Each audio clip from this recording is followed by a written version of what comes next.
Now to our Project Community Special for Black History Month. Natural disasters can leave behind a lot of damage, especially in vulnerable communities. KCCI's Rhea Spigner and Chief Meteorologist Chris Glottinger looked into how a history of redlining affects Iowa and how climate change can make it worse. A flood map showing hazardous spots in Des Moines looks a lot like this systemic map that was created in the 1930s by the federal government. Red meant hazardous and mostly black and brown communities, yellow meant mixed communities, and green meant all white communities. This was a color-coded system for banks and federal programs to determine whether to invest in an area or not. It created a system called redlining that not only affected the social structure of Des Moines, but infrastructure and safety in areas to this day. It affects housing, it affects wealth, it affects health, and even our education system. The same color coding system mimics a lot of what the city sees today. Housing that needs more investment in some areas and constant investment in others. So when we look at some of these different codes that were created to help segregate some of our different communities. Financial expert Ephraim Jackson says we're dealing with the consequences of decisions that were made 80 years ago. Yeah, the Sherman Hill is a classic example. That was an area that was, when it was first founded, started off as a fairly prominent area, a lot of Victorian homes, things of that nature. But then over time, something came into place where a lot of Caucasians started moving more towards west to the suburbs. A phenomenon that experts call white flight. And as the group moved to the newly built suburbs, so did money and investing.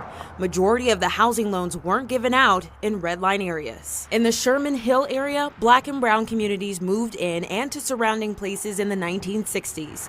Around that same time, I-235 was built right through the middle of these communities, as well as a thriving black area formerly called Center Street.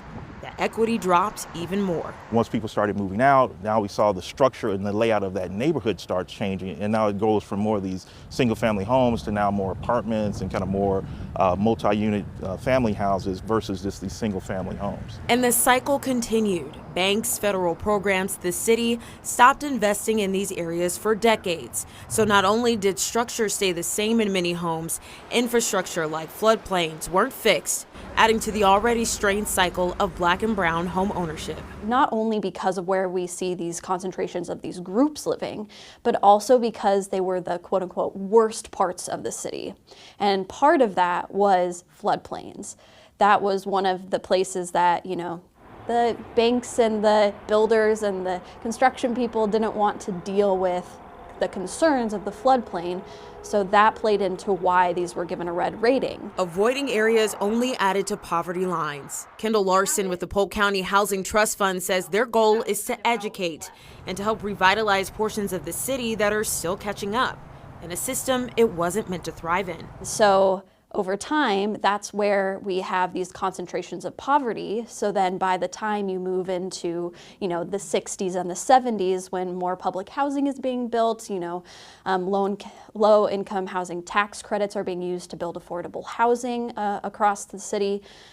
Those are the places that had lower land costs because it was a place that wasn't being revitalized in over time. Which is why we see the red and orange dots near affordable housing around Des Moines and historically outcasted communities. Not only are many buildings not structurally updated, they're threatened more when floodwaters rise, like they did in 1993 and 2008 in Des Moines. For every degree Celsius the atmosphere warms, it holds 7% more moisture, meaning downpours that happened in decades past will produce even more rain today.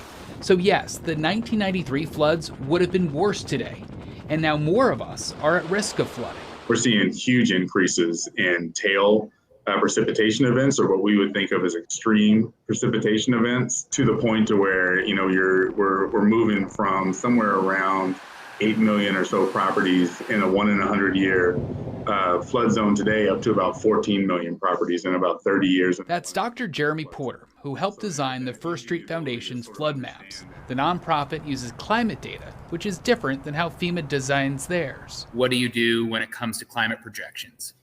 Yeah, that's another thing about the current FEMA models is that they're all based on historic observations. And if you're based on historic observations, then you're already not keeping up with the current environment. As Rhea mentioned, Black and brown communities are hit first and worst by climate change.